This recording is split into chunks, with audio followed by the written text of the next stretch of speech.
الشیطان الرجیم بسم اللہ الرحمن الرحیم الحمدللہ رب العالمین الصلاۃ والسلام علی اشرف الانبیاء والمرسلین سیدنا و نبینا ابی القاسم محمد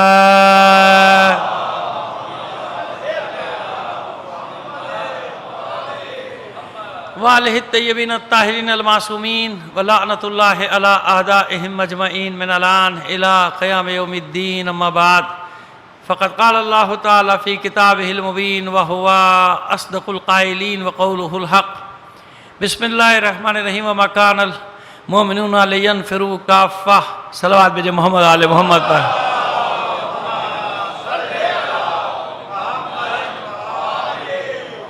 عزیزان محترم، جہاں مضمون کو کل ختم کیا تھا وہیں سے آغاز کریں گے، لیکن حسب عادت 2-3 منٹ آپ کے لیں گے۔ مسئلہ یہ ہے کہ فوری کسی بھی واقعے پہ رد عمل نہیں دینا چاہیے، تھوڑا سا انتظار کرنا چاہیے، خاص طور پر ایسے معاملات جن کا تعلق بین الاقوامی سیاست سے ہو، پس منظر سے ہو، تو ہمارے خطبہ،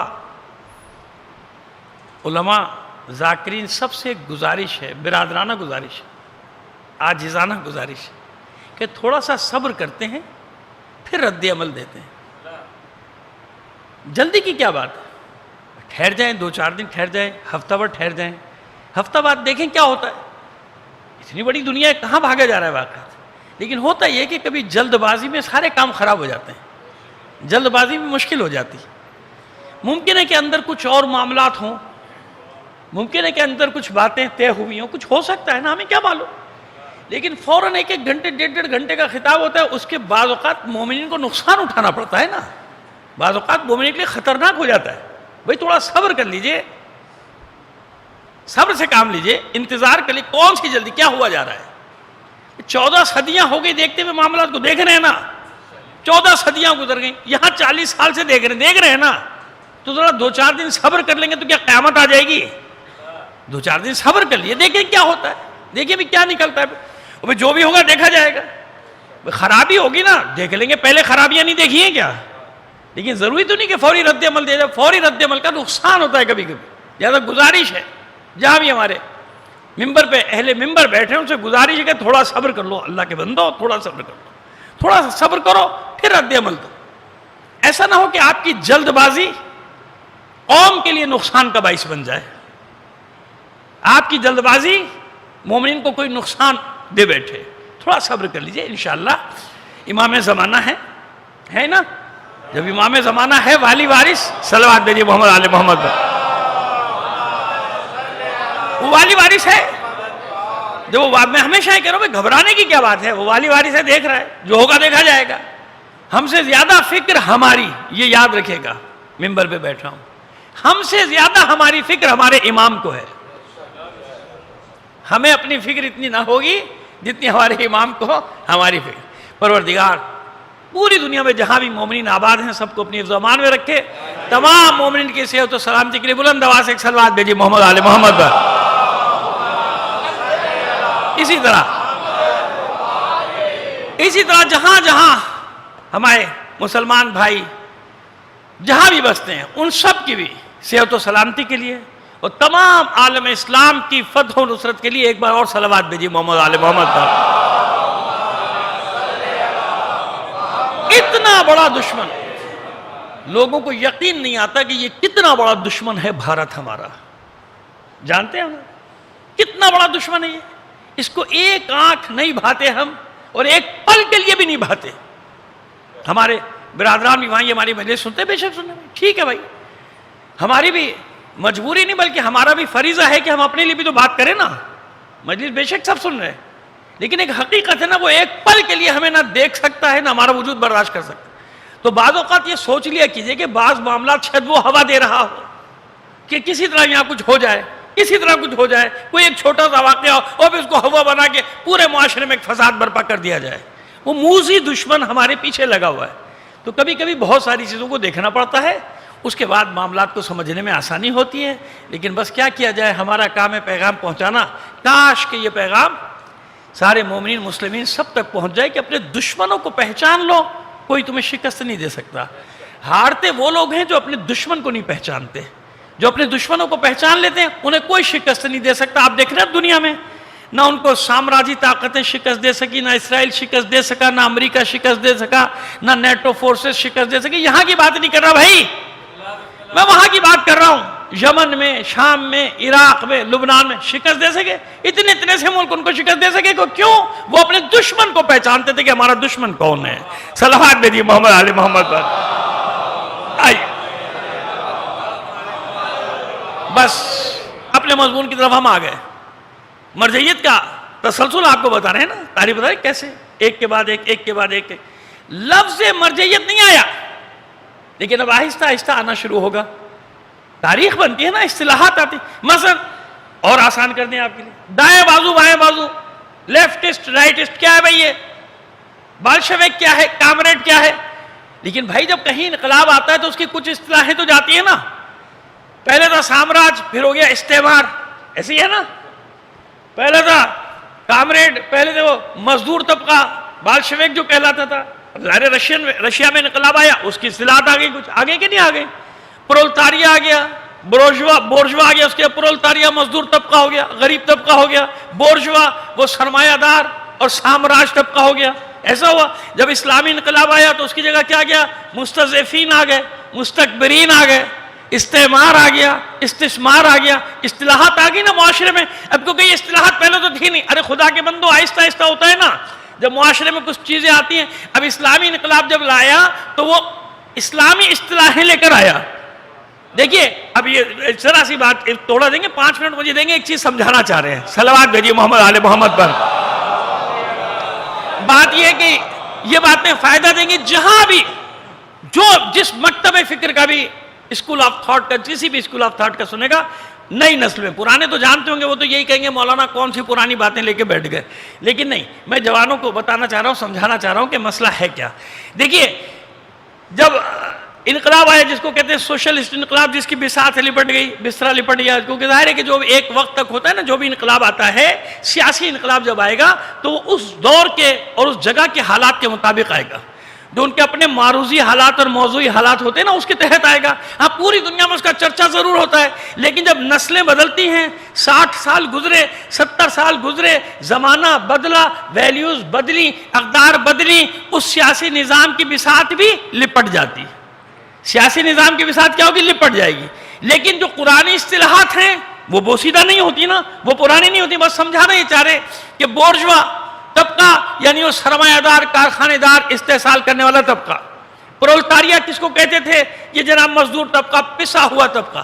جب اسلامی انقلاب آیا تو غریب اور امیر کی اصطلاح نہیں آئی, مزدور اور کارخانے دار کی اصطلاح نہیں آئی, کسان اور زمیندار کی اصطلاح نہیں آئی. اصطلاح کیا آئی, مستکبر اور مستضعف, مستکبرین اور مستضعفین. یہ اصطلاحیں کہاں سے آئیں؟ یہ انقلاب کے رہبر اور رہنما اپنے پاس سے نہیں لائے, سیاسی نہیں, یہ قرآن کی اصطلاح تھی. کیا مطلب ہے مستکبر؟ 2 منٹ میں سمجھا دیتے ہیں. مستکبر ایک غریب بھی ہو سکتا ہے, ایک امیر بھی ہو سکتا ہے. اللہ یعنی ظالم, یوں سمجھے کہ ظالم ضروری نہیں کہ خالی امیر ہو. بھئی ابھی غریب کے پاس کچھ نہیں, اسے دے کے دیکھو نا. جب اسے دے کے دیکھو گے تو معلوم ہوگا. شہید باقر صدر نے لکھا ہے نا رسالتنا میں یا اقتصادنا میں لکھا, کسی ایک کتاب میں لکھا, یاد نہیں, 30-35 سال پہلے پڑھا تھا, شاید 40 سال پہلے پڑھا تھا تو لیکن واقعہ مجھے یاد ہے. انہوں نے لکھا تھا کہ ہارون رشید کو برا بھلا کہنے سے پہلے سوچو تو صحیح کہ اس کی حکومت تھی کتنی بڑی. اس کی حکومت اتنی بڑی تھی کہ جب سورج طلوع ہوتا تھا, جب بادل نکلتے تھے, بادل جاتے تھے, اس کے سامنے سے بالکنی میں کھڑا تھا اپنے محل کی, بادل کو جاتے دیکھا تو بڑے غرور سے کہا تھا کہ جہاں بھی برسے گا ہارون رشید کی حکومت میں برسے گا. اتنی بڑی سلطنت تھی جسے بچانے کے لیے اس نے معصومین تک کا قتل کیا, معصومین تک کو شہید کیا. اتنی بڑی تو اس کو برا بھلا کہنے سے پہلے سوچ لو, تمہارے پاس اگر اتنی بڑی حکومت آئے تو کیا کرو گے؟ اتنی بڑی حکومت بچانے کے لیے. آج سمجھ میں آ رہی ہے آسانی سے بات کہ چھوٹے چھوٹے منصب, وزارتیں, حکومتیں بچانے کے لیے لوگ اپنا دین, ایمان سب بیچ دیتے کہ نہیں بیچ دیتے؟ عقیدہ بیچ دیتے کہ نہیں بیچ دیتے؟ عقیدے کی پرواہ نہیں ہوتی, دین کی پرواہ نہیں ہوتی, اس کی پرواہ ہوتی ہے جس نے منصب دیا ہوا ہوتا ہے, جس کے ساتھ لوٹ مار میں شرکت کا معاہدہ ہوتا ہے. صلوات بھیجیے محمد آل محمد پر. بات واضح ہو گئی؟ جس کے ساتھ لوٹ مار کی شرکت کا معاہدہ ہے، ابھی آپ کے سامنے آیا کہ نہیں آیا؟ صبح شام دیکھتے ہیں، سمجھنے کی بات ہوتی ہے، بس یہ ہے وہ معیار۔ یہ مت دیکھو غریب ہے کیا، میری فکر فرعون والی ہے کہ نہیں ہے؟ فرعون کے لشکر میں سپاہی بھی تھے، افسر بھی تھے، تو سپاہی کون تھا؟ غریبی تھا نا، لیکن فرعون کا ساتھ دے رہا تھا، یعنی فکر فرعونیت والی تھی۔ اور اگر مستضعف چاہے سرمایہ دار ہو، مسلم بن اوسجہ کی طرح حسین کے ساتھ آئے گا تو مستضعف ہوگا۔ زہیر بن قین سے بڑا کوئی سرمایہ دار نہیں تھا کوفے میں، زہیر بن قین کی طرح حسین کے ساتھ آئے گا تو مستضعف ہوگا۔ جناب عبداللہ ابن جعفر طیار کی طرح اپنے زمانے کا سب سے بڑا سرمایہ دار، لیکن مستضعف ہوگا۔ تو مستضعفین یعنی مظلوموں کے دوست، چاہے امیر ہو مظلوموں کا دوست ہے۔ جب اسلامی انقلاب آیا تو یہ اصطلاحات لے کر آیا، سرمایہ دار اور غریب کی نہیں، کارخانے دار اور مزدور کی نہیں، بلکہ مستضعف اور مستکبر۔ تو جو مظلوموں کا ساتھ دے گا وہ ہے مستضعف، اور جو ظالموں کا ساتھ دے گا چاہے غریب ہو وہ ہوگا مستکبرین میں سے۔ صلوات بھیجیے محمد آل محمد پر۔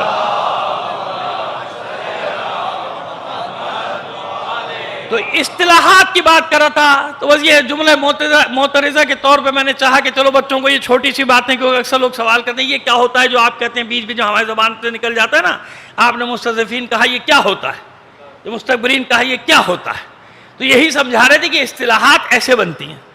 تو مرجعیت کے لفظ پہ نہ جاؤ کہ پہلے تو مرجعیت تھی نہیں، بھائی مرجعیت تھی، لفظ مرجعیت نہیں تھا، مرجعیت تو تھی نا، رجوع کر رہے تھے نا لوگ۔ ابھی کل تک میں نے آپ کو بتایا شیخ مفید، ابھی ان کے واقعات پڑھ دو، ایک اشرہ چاہیے، خمسہ تو کم سے کم چاہیے، لیکن چلیے بات کو آگے بڑھا رہے ہیں۔ ان کے شاگرد مرتضی علم الہدیٰ اور ان کے بھائی سید شریف رضی، جن کا کل میں بتا چکا کہ کتنی بڑی حیثیت ہے۔ مرتضی علم الہدیٰ کا ایک واقعہ بتانا چاہتا ہوں۔ خلیفہ وقت تھا اس وقت القائم باللہ عباسی، اگر میں بھول نہیں رہا یہی نام ہے اس کا، یاد آ گیا، پکا یاد آ گیا، القائم باللہ۔ اس کا وزیر اعظم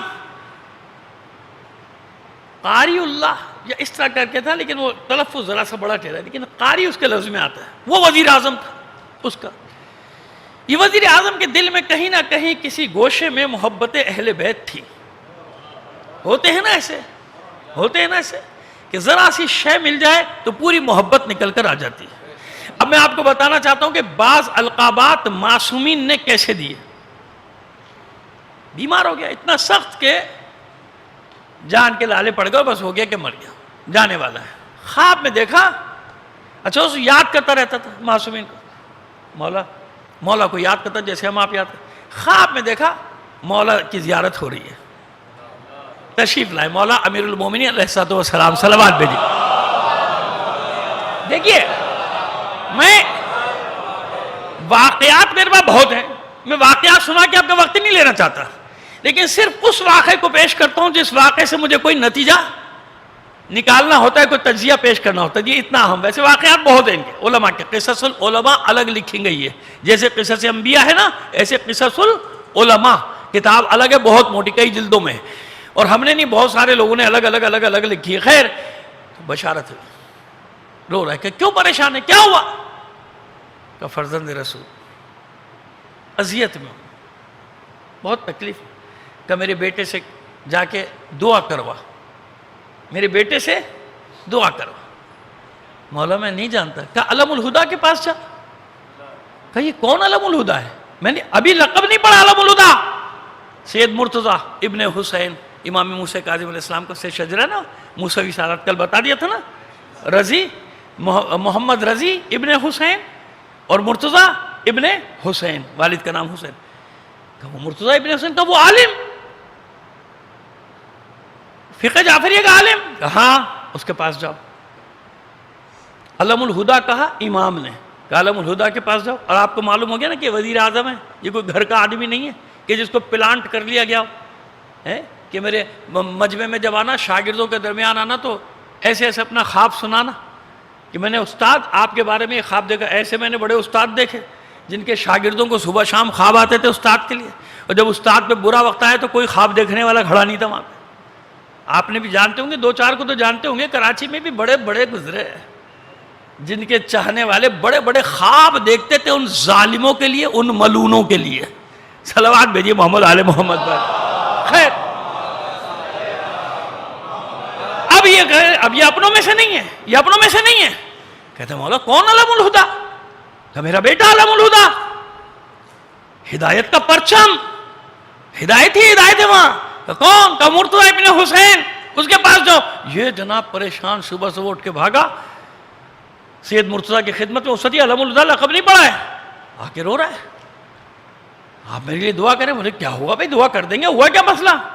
کہ مولا آئے تھے, ان کا علم الہدا کے پاس جاؤ. میں نے پوچھا علم الہدا کون؟ تو کہا میرا بیٹا, ہدایت کا پرچم. رونے لگے, کہتے تو جھوٹ بول رہا ہے, مجھے بیوقوف بنا رہا ہے. اس زمانے یہ بھی تھا نا کہ جب کسی کو بہت چڑھانا ہو تو اس کے بارے میں ایک اچھا سا خواب دیکھ کے آ جاؤ, اپنا کام بھی نکل جائے گا, فائدہ بھی ہو جائے گا. ہمارے یہاں ایک صاحب تھے, ان کو خواب دکھا کے سنا کے لوگ نوکری لے لیتے تھے اور تنخواہ بھی بڑھا لیتے تھے. ان کو اچھا سا خواب جا کے سنائیں گے, وہ روتے تھے, تنخواہ بڑھا دیتے تھے, اس کی تنخواہ بڑھاؤ, اس نے بڑا اچھا خواب دیکھا ہے. اور دوسروں کو بھی بلا کے سنا, دیکھو اس نے میرے بارے میں کیا خواب دیکھا. علم الہدا پریشان ہو گئے, سید مرتضی پریشان ہو گئے, رونے لگے کہ ضرور مجھ سے کوئی غلطی ہوئی ہے, کیونکہ یہ تو اپنا آدمی نہیں, یہ کیسے کہتے نہیں, مجھ سے کوئی خطا ہوئی, مجھ سے کوئی خطا ہوئی ہے کہ میرا مولا مجھ سے ناراض لگتا ہے, کیونکہ یہ میرے مطابق نہیں علم الہدا. کہا کہ میں یہی ہوا ہے بھائی, میرے ساتھ ایسا ہوا کہ نہیں, مجھے ابھی تم جاؤ میرے پاس.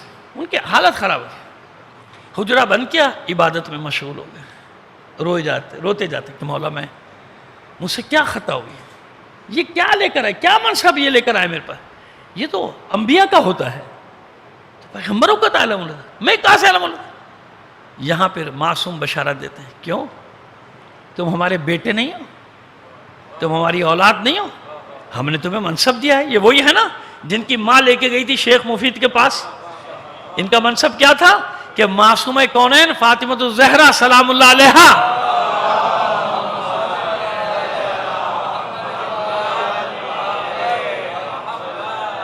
لے کر آئی تھی نا دونوں بچوں کو. اور آپ کو شیخ ان بچوں کو کل ہی تو بتایا آپ کو, تو اس لیے یہ ایک اور بات بتانا چاہ رہا ہوں کہ ان کو جو القاب ملے ہیں تو ایسا نہیں ہوا کہ کسی عام آدمی نے بیٹھ کے دے دیے, نہیں, یہ وہ فرد ہے, یہ وہ ہستی ہے کہ معصوم فرماتے ہیں کیوں تم وہی نہیں ہو.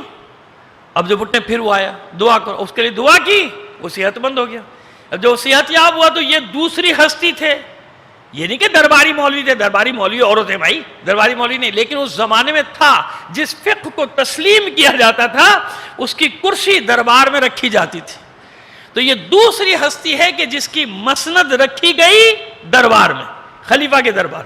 اور کیوں لیتے تھے اس وقت یہ کرسی, کیوں لیتے تھے آپ یاد رکھے گا, یہی وہ جس کو محکم اور متشابہ ہیں معصومین کے, کہتے نا کہ وہی معصوم جو منع کرتا ہے کہ خبردار ظالم کی مسند نہیں لینا, ظالم کا عہدہ نہیں لینا. ساتویں امام نے صفوان جمال کو اب ملنے سے منع کر دیا تھا کہ تو نے اونٹ کیوں کرائے پہ دیا ہارون رشید کو. وہی معصوم علی بن یقین کو بھیج رہے تھے نا کہ جاؤ اس کے دربار میں, ہماری طرف سے اجازت ہے, جاؤ نوکری کرو, وزیر بنو. اس کے بنا نا علی بن یقین, بالکل ایسے ہی جیسے امام رضا علیہ السلام, صلوات بھیجیے, ساتویں امام فرما رہے کہ نوکری بھی نہ کرو. آٹھویں امام نے ولی عہدی قبول کی, کیوں, وہی تو دور ہے. جانتے امام کی کیسی ولی عہدی, کہا کہ ولی عہدی خود ہی مجھے زہر دے کے شہید کرے گا, لیکن اتنا وقفہ چاہیے تھا کہ مذہب حق کو پورے عالم اسلام میں پھیلا دیا جائے. جہاں جہاں سفر کرتے جاتے تھے, کیونکہ ولی عہدی ساتھ میں لگ گئی نا, اب پورا پروٹوکول بھی مل رہا ہے, سب ساتھ بھی ہے, سارا مجمع بھی اکٹھا ہو رہا ہے, مولا خطاب بھی کر رہے. اس 2 سال کے عرصے میں آٹھویں امام نے تشیع کی جڑوں کو اتنا مضبوط کر دیا تھا اس پورے خطے میں کہ آج تک اس کے اثرات باقی ہیں. صلوات بھیجیے محمد آل محمد پر. تو اب سمجھ میں آیا کہ یہ علماء درباری نہیں تھے. ایسے بھی بقرات پیدا ہو گئے جو ہماری ان علماء کو کہتے ہیں درباروں سے وابستہ نہیں تھے. ماحول ایسا تھا, زمانہ ایسا تھا کہ تشیع کو تقیہ سے نکالنا تھا. تو تقیہ سے میں نے کل عرض کیا تھا نا, تقیہ سے نکالا تھا ان لوگوں نے, شیخ مفید نے, تو اس کو برقرار رکھنا تھا, آگے بڑھانا تھا. ابھی بتاتا ہوں آج کہ اور ایک قدم کیسے آگے بڑھا اس مرجعیت کے سائے میں. تو یہ علم الہدا کون, جس کی مسند رکھی گئی تاکہ اطمینان ہو جائے مومنین کو کہ ہمیں ریکونائزڈ کر لیا گیا, ہمیں رجسٹرڈ کر لیا گیا, ہمیں مان لیا گیا. لہذا پوری مراعات حاصل ہوئی مسجدیں بنانے کی, مکتب بنانے کی, اسکول بنانے کی تو وہ علماء جانتے تھے کہ کس زمانے میں کیا کام کرنا ہے. صلوات بھیجیے محمد آل محمد پر. اس لیے ساری قوم. اب آئیے, اب اس ہستی کا نام بتا رہا ہوں آپ کو, تھوڑا سا ذکر کریں گے اور پھر آپ کی سرزمین کے بھی ایک عالم کا. یہی چل رہا ہے نا سلسلہ. تو میں نے اس کا دی کہ واقع تو بنانا سنانا شروع کروں گا تو اس میں پورا عشرہ ہو جائے گا ایک ایک عالم کے واقعات. میرا مقصد نہیں بیان کرنا, میرا مقصد صرف وزن بیان کرنا ہے کہ اپنے اپنے زمانے میں کس کا کیا وزن تھا. اب آئیے, ابو جعفر, شیخ ابو جعفر محمد ابن حسن طوسی, دو استادوں میں ان کے دو مشہور ترین, ایک شیخ مفید, اور شیخ مفید کے بعد شاگردی میں آئے علم الہدا, سید مرتضی علم الہدا. ان کے کتاب خانے میں کئی لاکھ کتابیں تھیں. اب میں آپ کو بتاؤں, 70,000 کتابیں انہیں ملی علم الہدا کی. سید مرتضی نے اپنا کتاب خانہ ان کے حوالے کیا, اور یہ آج کے کتاب خانے نہیں, چھاپ خانے نہیں تھے, ہاتھ کی لکھی قلمی نسخے. 70,000 سید مرتضی علم الہدا اپنی کتابیں دیکھے گئے. 10,000 شیخ مفید کی ملی, ورثے میں اتنا بڑا عالم تھا. 10,000 شیخ صدوق کی اپنی الگ. یعنی شہید مطہرین جو کتاب خانوں سے متعلق کتاب لکھی ہے اس میں صرف اندازہ لکھا ہے لاکھوں کا, تعداد نہیں لکھ پائے. اتنا بڑا شخص. مسند شمالی علم الہدا کی, کرخ بستی کا نام ہے کرخ. سیاسی مسائل چل رہے تھے, سیاسی مسائل میں شیخ طوسی کا اتنا نام بڑھا, اتنا نام بڑھا, اتنا نام بڑھا کہ شیخ طوسی آنکھوں میں کھٹکنے لگے دشمن کی, کیونکہ ہر جگہ ان کا نام, ہر جگہ ان کا نام مجدد قرار دیا جاتا تھا. تو جس کے پاس کوئی جواب نہ, وہ دیکھ رہے تھے کہ تشیع پھیلتا جا رہا ہے نا. کرخ میں مکتب بنا لیا, وہی شیخ صدوق والے مکتب کو لے کر, شیخ مفید کے مکتب کو لے کر آگے چلے تھے. مدرسہ بنایا, تمام عالم تشیع نے ان کی طرف رجوع کر لیا. تمام عراق, ایران, سب جگہ کے لوگ رجوع کرتے تھے شیخ طوسی کی طرف. یہ اتنا بڑا مجتہد تھا کہ اس کے مرنے کے بعد اس کے اجتہاد کی ہیبت اتنی تھی کہ 80 سال تک خود ملت تشیع میں کسی فقیہ کی ہمت نہیں ہوئی کہ شیخ طوسی کے مقابلے میں فتویٰ دیتا. شخصیت بتا رہا. اور ڈر یہ تھا کہ ہمارے یہاں بھی اجتہاد کا دروازہ بند, کیونکہ سب جانتے تھے کہ بھئی اب طوسی سے آگے کون جائے گا, شیخ طوسی سے آگے کون جائے گا. یہ تاریخ بتا رہے. اب اس جمود کو کس نے توڑا تھا؟ تشیع میں جمود آیا تھا 80 سال کا کہ اجتہاد کا دروازہ بند ہو گیا تھا. شیخ طوسی کے بعد کسی کی ہمت نہیں تھی کہ شیخ طوسی پر کون فتویٰ دے گا, اس سے کون اختلاف کرے گا. اس جمود کو کس نے توڑا؟ علامہ ہلی. انشاءاللہ کل ذکر کریں گے. علامہ ہلی نے فتوے دینا شروع کیے. پھر علامہ ہلی کے بعد پھر یہ اجتہاد کا سلسلہ جاری رہا, اور ہر بار 400 سال ہمارے علماء آگے تھے. کیوں؟ یہ چھاپ خانے کا فتویٰ ہمارے علماء نے کوئی مانے یا نہ مانے 400 سال پہلے کہا تھا کہ چھاپ خانے جائز ہیں, ان میں کتابیں چھاپنا جائز ہیں, دوسری کتابیں چھاپنا ناجائز, لیکن انسانوں کے کام کی کتابیں چھاپنا جائز.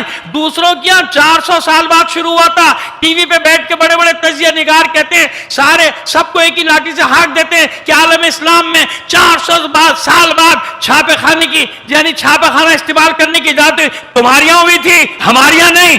جب چھاپا خانہ ایجاد ہوا ہمارے علماء نے اسی وقت اعلان کر دیا تھا, فتویٰ دے دیا تھا کہ اس سے انسانوں کے فائدے کی کتابیں چھاپی جائیں تو جائز ہے. ہمارے یہاں نہیں تھا ایسا. وہ اکثر میں سنتا ہوں, ایک سلوات دیجیے محمد آل محمد پر, سنتا ہوں میں. بڑے بڑے بقرات جو غادری بیٹھ جاتے ہیں نا, کیا کیا جائے, تجزیہ نگار ہیں اور آزادی صحافت ہے, ان کو کچھ نہیں کہہ سکتے, وہ دنیا بھر کو جو چاہیں کہیں. بڑے بڑے احمق چہروں پہ بقراتیت سجا کے بیٹھے جائیں گے اور ہر چیز پہ تبصرہ نگاری شروع کر دیں گے. کیا ہے جی, کہ اظہار رائے کی آزادی ہے, مگر ان کو کچھ کہہ دیا تو ہو صحافت کی دشمنی ہو رہی ہے, صحافت کے خلاف باتیں کر رہے ہیں, صحافت کے خلاف ایسا کریں. لیکن اب ایسا ہوا, تماشا ایسا بنا کہ خود ہی ایک دوسرے کو صبح شام ایک دوسرے کے پیچھے پڑے ہوتے, گروپ بن گئے نا ماشاءاللہ ان لوگوں میں بہت سارے, تو وہ ساری چیزیں خرابیاں خود ہی ایک دوسرے کو سنایا کرتے ہیں. یہ حالت ہے. مطالعہ کیا کرو تاریخ کا, بیٹھ جاتے کسی ایک کتاب کو پڑھ کے, انسائکلوپیڈیا سے یا انٹرنیٹ سے 2 مسئلے نکال کے, اور بیٹھتا ایسے جیسے اس کو پوری تاریخ پتہ, جیسے اس کو ہر چیز معلوم ہے نا. انٹرنیٹ پہ ڈالا کچھ کہ آج یہ بتائیں گے, لوگوں پہ روب پڑے گا, ہو اتنا جانتا ہے یہ یونان کے بارے میں, اس کو تو یہ بھی نہیں معلوم ہوگا کہ یونان کا نام یونان پڑا کب تھا. صلوات بھیجیے محمد علی محمد. نہیں معلوم ہوگا. اسے کیا معلوم کہ ایتھنز کیوں بنا تھا, اسپارٹا کیوں بنا تھا, مقدونیہ کیوں بنا تھا, اسے تو یہ بھی نہیں معلوم ہوگا. صلوات بھیجیے محمد علی محمد پر. لیکن وہ بقراطیت جھاڑنی ہے. وہ آج کل کا زمانہ بقراطیت جھاڑا, انٹرنیٹ سے 2 چیزیں نکالنی ہوں, بیٹھ گیا ٹی وی پہ اور لوگ سمجھ رہے ہیں بہت بڑا قابل آدمی ہے, بہت قابل ہے یہ. ایسا نہیں ہوتا. اب آئیے, اب شروع. صلوات بھیجیے محمد علی محمد.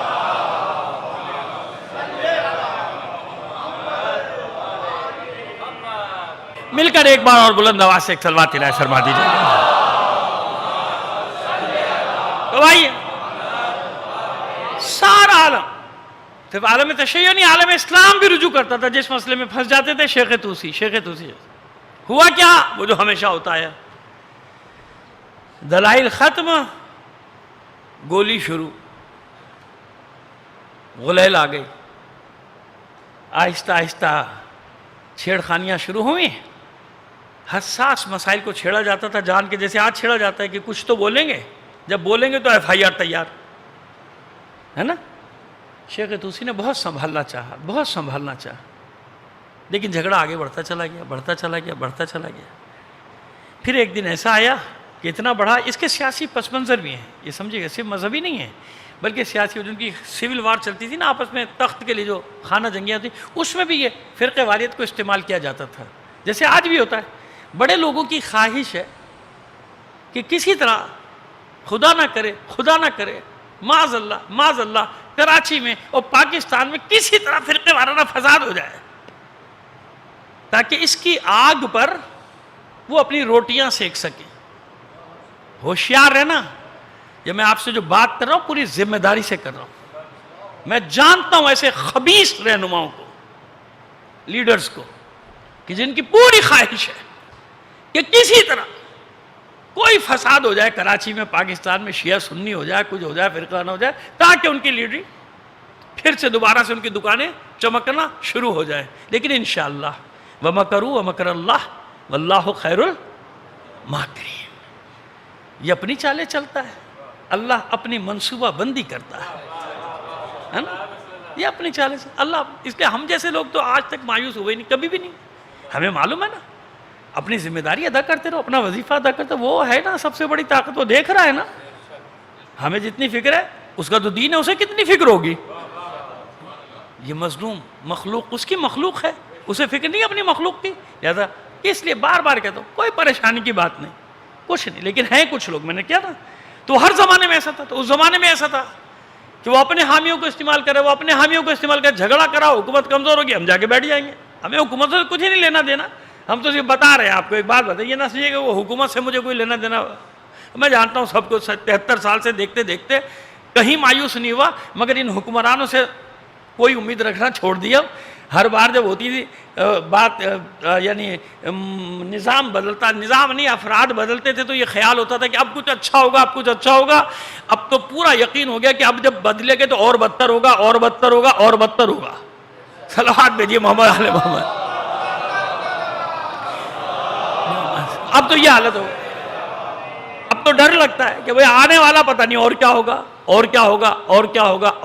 پہلے تو کہ شاید اچھا ہو, شاید, اب تو اور ڈر لگنے لگا, خوف زدہ. خیر, یہ جھگڑا اتنا بڑا کہ کرخ بستی, تاریخ میں ضرب المثل ہے, یاد رکھیے گا. کرخ بہت بڑی بستی تھی مومن کی, اس پوری بستی کو جلا دیا گیا.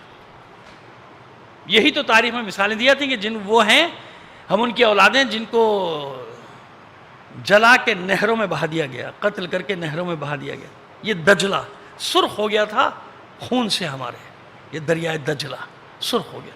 پوری بستی, کسی کی ہمت نہیں تھی کہ شیخ طوسی پر حملہ کرتا. شیخ طوسی کا گھر, وہ لاکھوں کتابوں سمیت کتاب خانہ, اور وہ مسند جو شیخ صدوق کو ملی تھی, وہ مسند جو شیخ مفید کے پاس تھی, وہ مسند جو سید مرتضیٰ علم الہدیٰ کے پاس تھی, وہ مسند بھی جلا دی گئی. اب بتائیے, اس زمانے میں نہ ٹیپ, نہ موبائل, نہ اور کوئی ریکارڈنگ کا سلسلہ, نہ چھاپی ہوئی کتابیں کہ چلو بھائی یہاں جل گئی دوسری خرید لیں گے.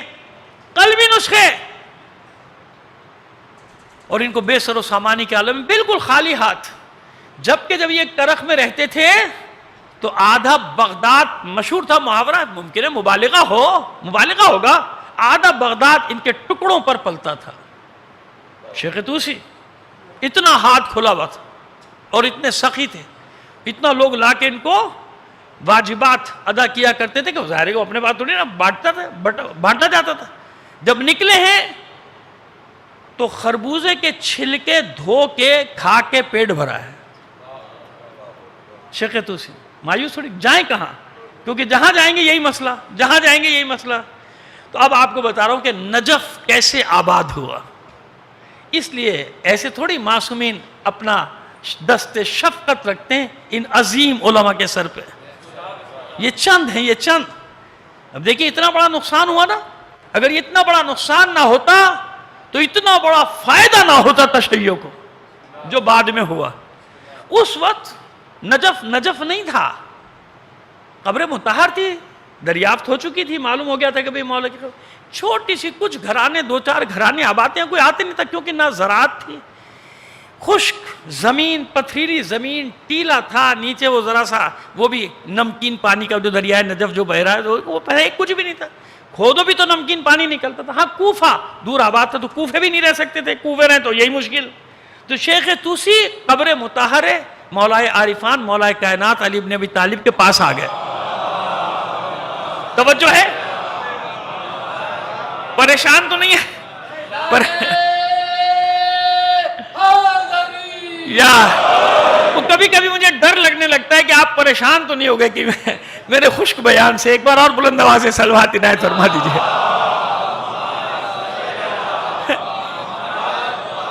اب دیکھیے میں تاریخی تو بتا رہا ہوں، کوئی بتا نہیں رہا کہ کیسے نجف آباد ہوا اور کیا کیا ہوا ایک ہستی کے سبب سے. شیخ طوسی وہاں ہے اور روزے سے تھوڑا فاصلے پر، اب تو خیر روزہ بہت بڑا ہو گیا نا، اس وقت تو روزہ محدود تھا، روزے سے تھوڑا فاصلے پر جگی اپنی ڈال دی. کھانے پینے کو نہیں تھا، پھلوں کے چھلکے کھائی نہیں، خریدیں کہاں سے؟ پھلوں کے چھلکے دھو کے کھا کے پیٹ بھرتے تھے. اسی جگہ پہ چھوٹی سی مسجد بنا لی، آج تک ہے وہ مسجد طوسی. حرم جو گئے ہیں، جو نہیں گئے پروردگار سب کو لے جائے.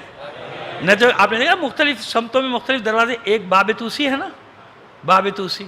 اس باب طوسی اسی وجہ سے کیونکہ سامنے مسجد طوسی، مکتب طوسی، قبر طوسی، اسی احاطے میں آپ کی بنائی ہوئی مسجد ہے، آپ کا مدرسہ ہے، آپ کی قبر مبارک ہے. اتنا عظیم انسان ہے. اور باب دعا بھی کہلاتا ہے. عجیب بات ہے، باب طوسی کو باب دعا کی، اور ایک دعا کی قبولیت کی جگہ میں سے ایک قرار دی گئی ہے مسجد طوسی. آپ یہ دیکھیں کتنا بڑا شرف ہے اس شخص کا کہ اس کی قبر کو، اس کے مرقد کو، اس کی مسجد کو، جہاں اس کی قبر ہے اس کی مسجد کو دعا کی قبولیت کی جگہ بتایا گیا. لیکن ایسے تو نہیں بنی. وہاں انہی نے چھوٹی سی مسجد بنائی، بچوں کو پڑھانا شروع کیا. یہ تھا حوضہ علمیہ نجف کا آغاز. جانتے ہیں آپ شیخ طوسی کیوں شیخ طوسی ہے؟ یہ آج تک لاکھوں سے زیادہ تعداد ہو گئے، لاکھوں علماء جو بن کے نکلے نا اور نکل رہے ہیں، اور آج تک نجف قلعہ ہے، محکم قلعہ، کوئی اسے تسخیر نہیں کر سکا. اس قلعے کی بنیاد رکھنے والا کون، بنانے والا کون؟ یہ مولا نے شرف دیا اپنے اس غلام کو، شیخ طوسی کو. یہاں پہ آ کے انہوں نے مدرسہ بنایا، یہاں پڑھانا شروع کیا، یہاں درس پڑھانا شروع کیا. اور برکت دیکھیے، آپ برکت دیکھیے کہ اپنی زندگی میں 300 مجتہد تیار کر دیے. اپنی زندگی میں 300 مجتہدین تیار کیے، پھیلا دیے. بس اس کے بعد نجف ساری دنیا سے سمٹ کے لوگ نجف آتے تھے، آج تک آتے ہیں. تو پہلا مکتب آج تک قائم ہے، مکتب طوسی. یہ عالم تشیع پہ احسان ہے شیخ طوسی کا. مراجع کے خلاف زبانیں کھولنے والوں، اللہ تم کو ہدایت دے. یہ اسے ایک عالم کا احسان کہ اتنا بڑا کام کر کے کیا کہ قیامت تک کتنی ہی نظریاتی حملے ہوں، کتنی ہی نظریاتی آندیاں آئیں، نجف کا حوضہ علمیہ نجف سب کے لیے ایک محکم قلعے کا کام دے گا. کوئی اسے تسخیر نہیں کر سکا اور نہ آج تک تسخیر کر سکا ہے، نہ آئندہ کبھی تسخیر کر سکے گا. یہ ہے شیخ طوسی. جس نے چھوٹی بھوکے رہ کے چھل کے کھا کے وہاں پہ اس حوض علمیہ کی بنیاد ڈالی، اور وہ حوض علمیہ آج پوری دنیا کو راستہ دکھا رہا ہے۔ باقر الصدر جیسے لوگ، وہ مجاہد علماء، اور بغیر اب تو نام لوں گا تو پتہ نہیں کہاں تک بات پہنچ جائے گی۔ سمجھ میں آئی بات؟ یہ ہے شیخ، یہ ہے ہمارے۔ اب لوگ رجوع کر رہے ہیں نا، اس کو رجوع کرنا کہتے ہیں، کہ کوئی بھی مسئلہ ہو علماء بھی رجوع کرتے تھے کہاں؟ شیخ طوسی کی طرف۔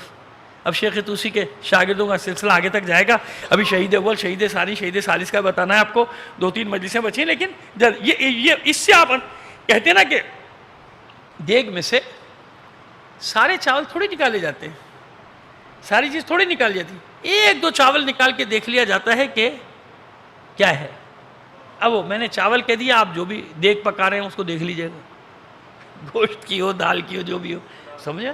تو بس میں اس لیے چند ذکر کر رہا ہوں، اور فہرست سینکڑوں ہزاروں علماء کے ناموں کے ساتھ ان کے، لیکن چند ایک بتا رہا ہوں کہ اللہ کے بندو ایسے نہیں زبان کھولا کرو۔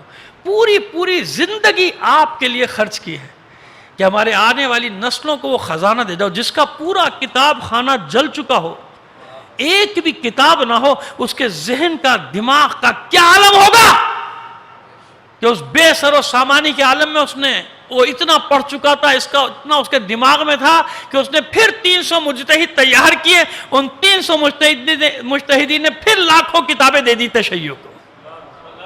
سمجھ میں؟ اب تو خیر ہر چیز محفوظ ہو رہی ہے نا، لیکن اس زمانے میں سب سے پہلے حملہ ہوتا تھا مومنین کے کتاب خانوں پہ، پہلے کتاب خانے جلاتے تھے، کتابوں سے دشمن۔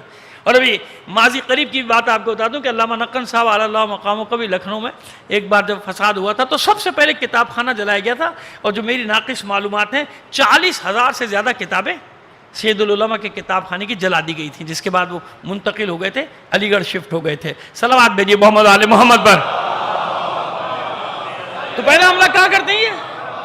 پہلا حملہ کہاں ہوتا ہے؟ کتاب خانے، کتاب خانے، کتاب خانے۔ اب آئیے، یہ تو میں نے شیخ طوسی کا بتایا نا، جس کا پوری دنیا پہ احسان، پوری دنیا ہے تشیع پہ احسان، آج تک وہ احسان کا سلسلہ جاری۔ اب مجھے بتائیے، عام مومن مسلمان کے لیے کہ ایک اینٹ لگا کے چلا جائے کسی مسجد میں تو اس کا اجر و ثواب ہمیشہ ہے نا، ایک نیکی کرے ثواب ہوتا رہے گا۔